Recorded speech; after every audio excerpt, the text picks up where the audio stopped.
সম্মুখ যুদ্ধে নামাজের সময় যদি হয়ে যায় আমরা কি করব? কারণ আমরা মুসলমান, জিহাদে গেলাম, যুদ্ধে গেলাম, নামাজের সময় যদি আসি তাহলে প্রতিপক্ষের লোক তো ছাড় দিবে নাকি, যে মুসলমান মানুষ নামাজ আছে তার, এই সুযোগে সাফ করে দিবে না? তাহলে একদিকে নামাজ, আরেকদিকে জীবন। সলাতুল খওফ বলছে তুমি এমত অবস্থায় একজন ইমাম নির্ধারণ করে সৈনিকদের একটা অংশকে ইমামের সাথে নামাজে দাঁড় করায় দাও। তারা নামাজে দাঁড়াবে, নামাজে দাঁড়ায়া ইমামের সাথে 1 রাকাত পড়বে। যেহেতু সফর, নামাজ হবে কয় রাকাত?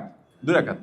তো 1 রাকাত পড়ে চলে যাবে, আর আরেক দল আসবে, ইমাম স্টিল থাকবে, আরেক দল এসে ইমামের পিছনে 1 রাকাত পড়বে, তারাও 1 রাকাত পড়ে চলে যাবে। আগে যারা 1 রাকাত পড়ে চলে গেছিল তারা আবার এসে এখন দ্বিতীয় রাকাত পুরা করবে। আর যারা দ্বিতীয় দল আসছিল তারা 1 রাকাত রেখে চলে গেছে, তারা যখন আসছে ততক্ষণ ইমাম সাহেব 2 রাকাত শেষ। তাহলে তারা বাকি নামাজ একা একা পড়ে বাকি 1 রাকাত শেষ করবে। আস-সুন্নাহ ফাউন্ডেশন, উম্মার স্বার্থে সুন্নাহর সাথে।